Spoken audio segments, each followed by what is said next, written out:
good morning, good day sa inyong lahat. Cloud Moto here. Hi, happy Valentine's or belated happy Valentine's sa inyong lahat. Kami naman ngayong araw na to, siyempre di naman papahuli ang lahat. Siyempre Valentine's ngayong araw.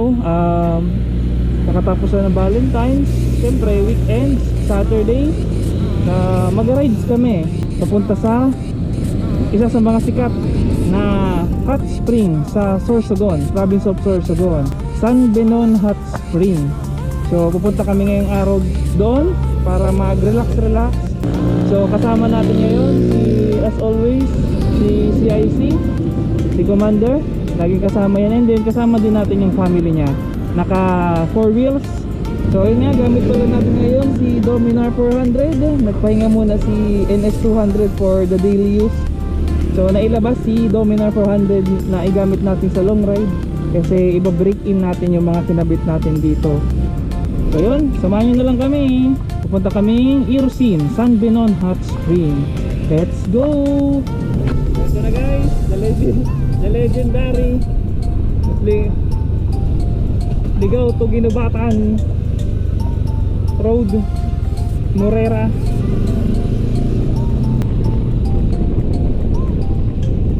Uphill yan. Uphill na parang mini ragay.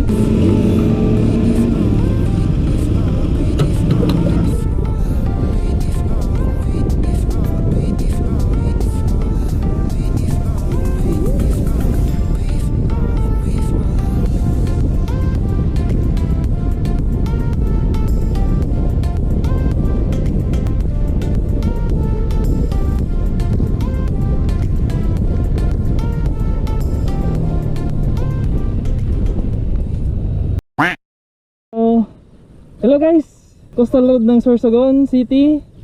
So nag-ano lang tayo, nag-wiwi break. So yun ang setup ng Dominar natin. Ganda ng tignan, oh. Ready na for Ilocos. So balik ulit kami, biyahe naman.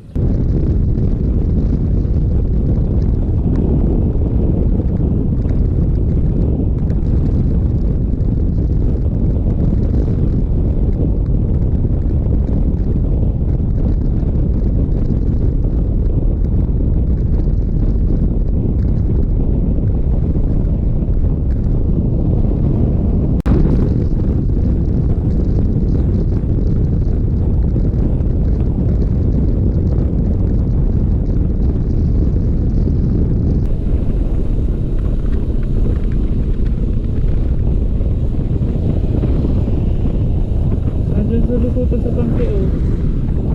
Ay, naayos pa rin.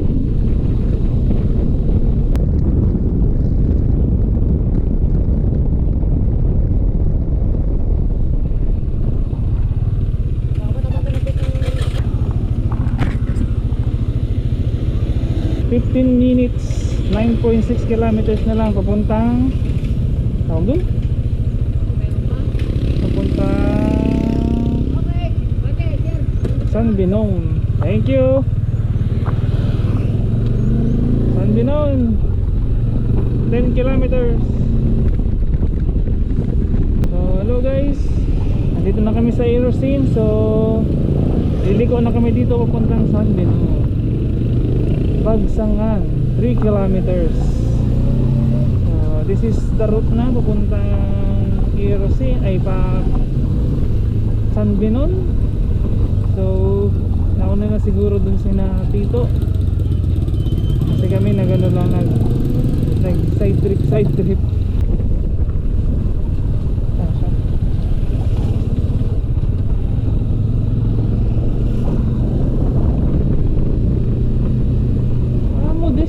Modesta, oh.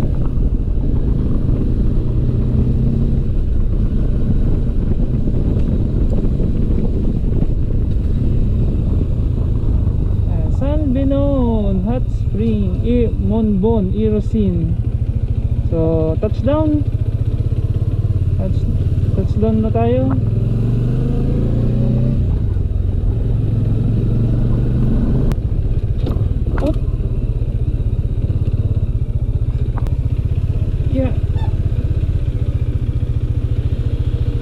Touchdown, Irosin.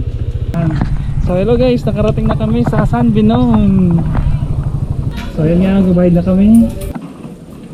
So ayun nga guys, may overnight sila, may entrance fee. Ito pala oh. Regular 105 pag senior. Pag overnight. Cottage na small lang. Yung cottage nila 500. Big cottage 750, cabana 1,000, mushroom 500.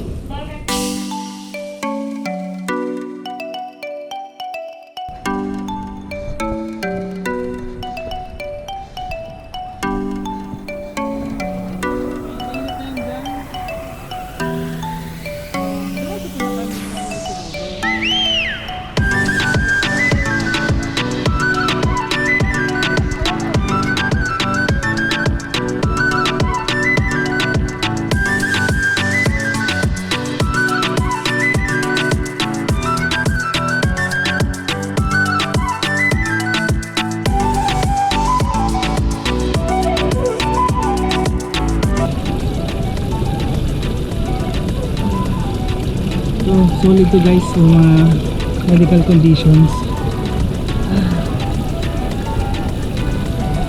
Bagay, ang mainit na tubig, ano siya, promotes blood circulation.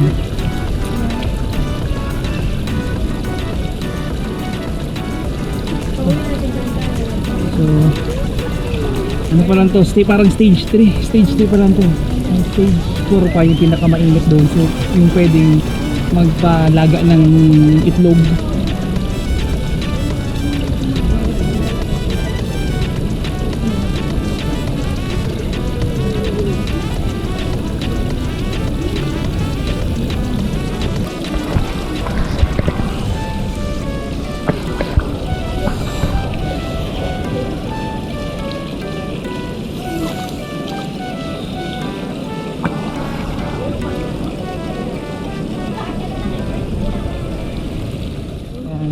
So, alam na.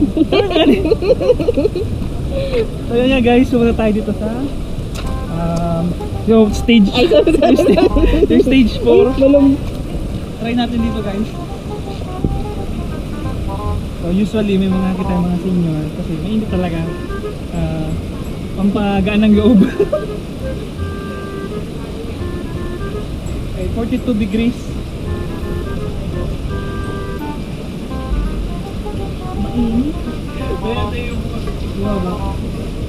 Pero kaya. Pero bawal. Pwede bumabad pero ilang minutes lang. Pwede. Kaya. Di kaya. Masusunog. Baka masunog yung itlog ko. Ganun sa kabila naman guys. Mababa ka dyan pag ano.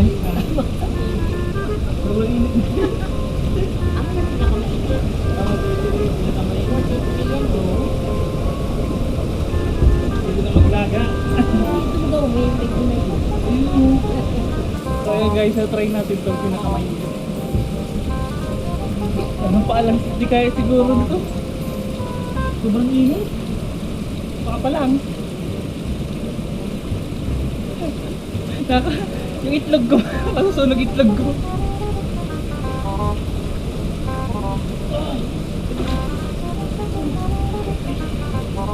Kaya? Hindi kaya? Mainit talaga, mainit. Kaabo mo kan, may boiled egg ka. So balik na tayo guys, hindi talaga kaya, mainit. Pero highly recommended tong place na to, lalo na sa mga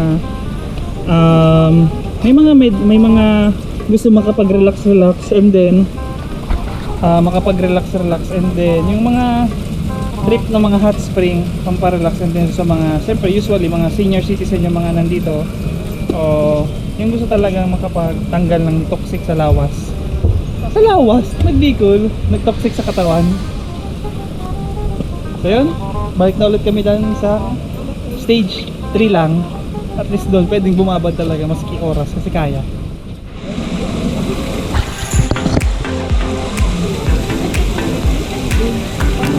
Ano yung patry man? Ayun.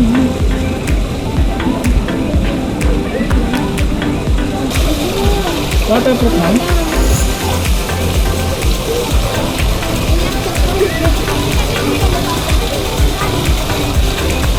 Woo! Yes! Side.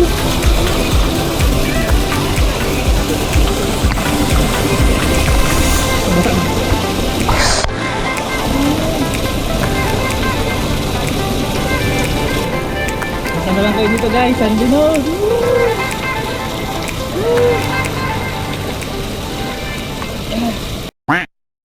So hello guys.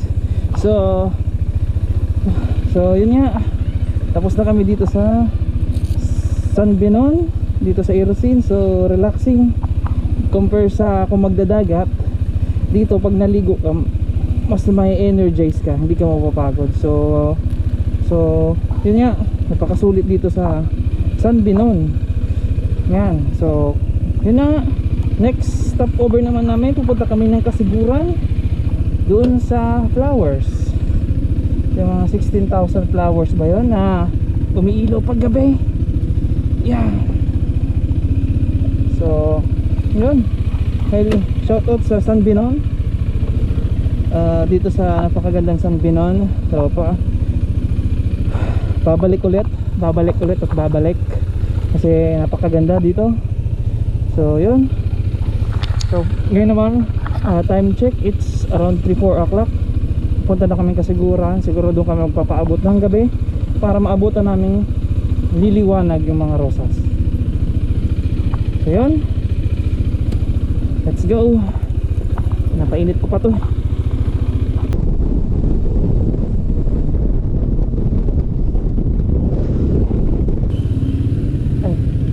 Magandang hapon po sir. Dito po sir yung 16,000 flowers sir. At diretso lang po. Thank you sir. Ayan, touchdown. Kaso di pa umilaw. Mamaya pa siguro. So dito na lang ulit. On forward gun. Malaki. Rayo! Nakasumbos magapito. Sige naman yun na. Nakasumbos magakita ay magapicture. Bibi, ito yan. Takot yan.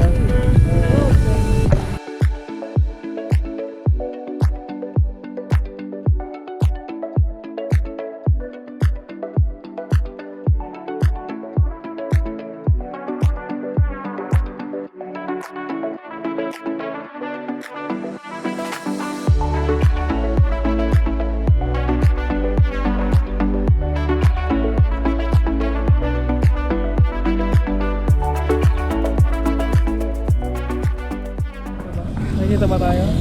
Nakikita ba? So yun guys, hello guys, good evening.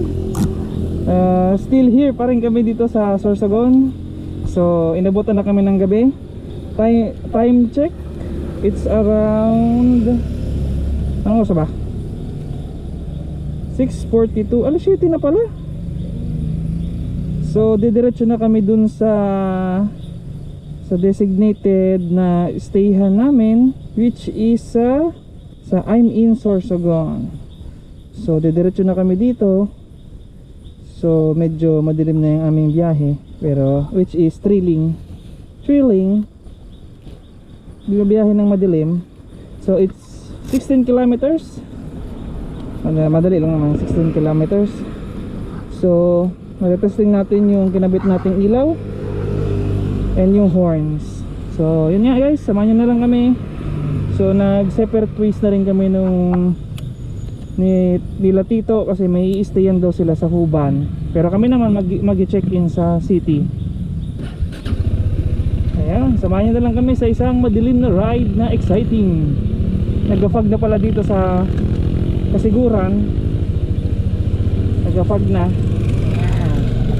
Sana nakikita nyo pa guys.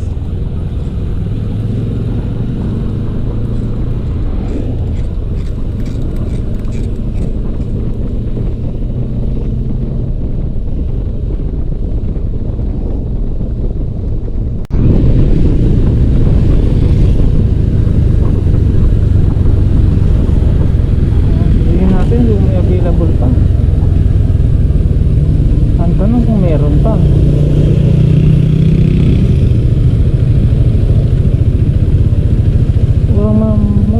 parking. Okay. Naka-expose. Ibigay sa deluxe lang. For overnight po. So, hello guys. So, nandito na kami sa I'm in Sorsogon. So, dahil February 15 ngayon, puno yung standard duo nila. Nag-deluxe duo tayo. So, ito ang bungad nyo dito. So, 3 bed, dalawang magkadikit, isang, pero maganda kasya dito, maski tatlo kasya, pero ang description nila is deluxe duo. Oh tama, deluxe duo. And may TV na rin, may Netflix na rin, may YouTube. Hindi natin nakikita natin yung mamaya. So, maganda yung phone. Hindi ko lang sure kung may wifi, pero sa tingin ko naman may wifi. Ibang kulay. Oh, yung standard white. Oops, tiga. Tapos may aircon na rin yan for the price of 1.3.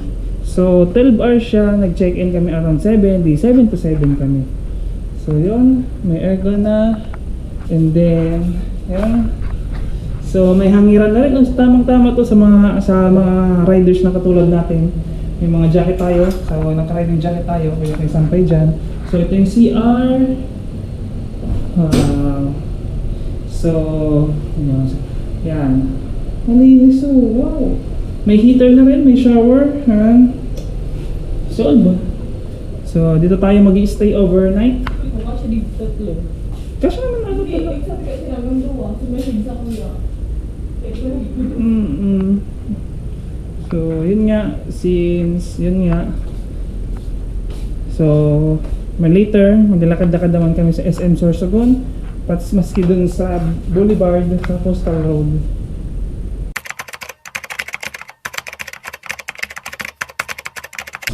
So hello guys, good morning sa inyo lahat. Proud mo to hear. So good morning, nandito kakagising lang namin. So lalabas tayo, papakita ko lang sa inyo yung itsura ng view pag nasa labas. Ayan.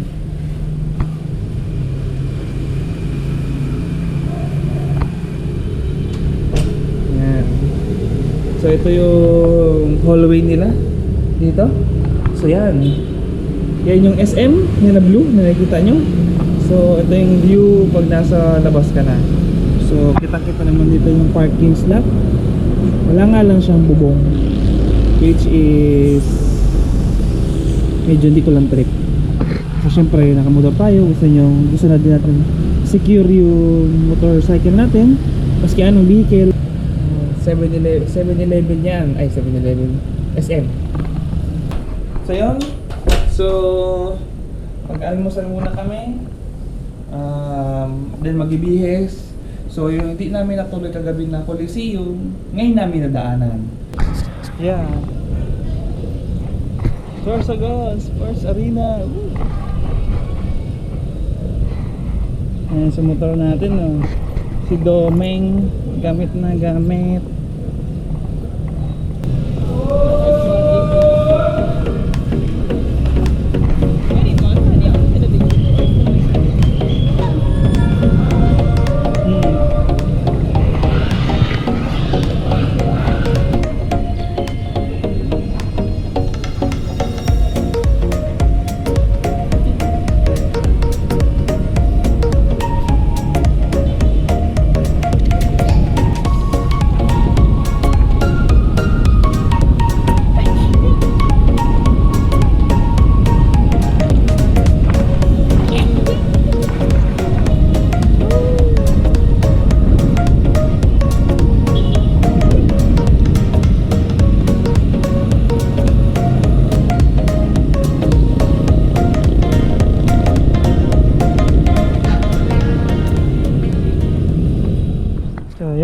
So what's up guys?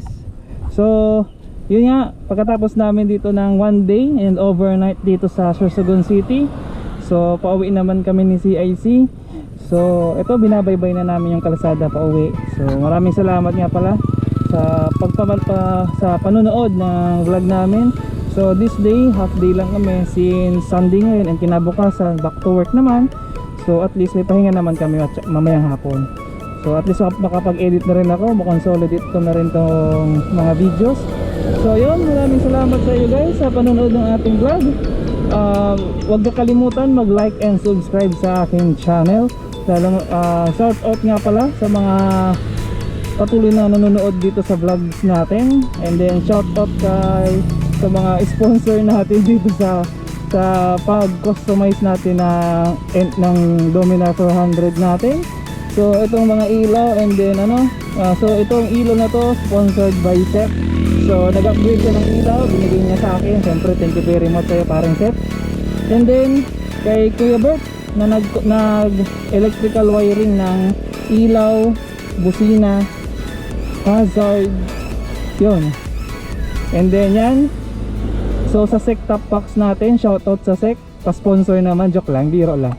And then sa Jaycom bracket, sa stainless nating Jaycom bracket, syempre shoutout din Jaycom bracket since matagal na tayong gumagamit ng stainless. So lalong lalo na sa Jaycom, kaya nag Jaycom bracket ulit tayo ng HRV. So plan ko na lang dito side pioneers. So kitang kita nyo naman, bis na. May mga minor na na lang papalit, mga modifications siguro kung may makita pa ako. Ito mga cellphone holder, and then nagkailab-gabit na naman tayo nito na handle, ano ito tawag dito? Handguard. Yan. So yun, maraming salamat ulit sa inyong panonood. Dito ko natapusin ng aking vlog. So hanggang sa ulitin guys, paalam. So samahan nyo na lang kami pa uwi. Tara, let's go. Let's go.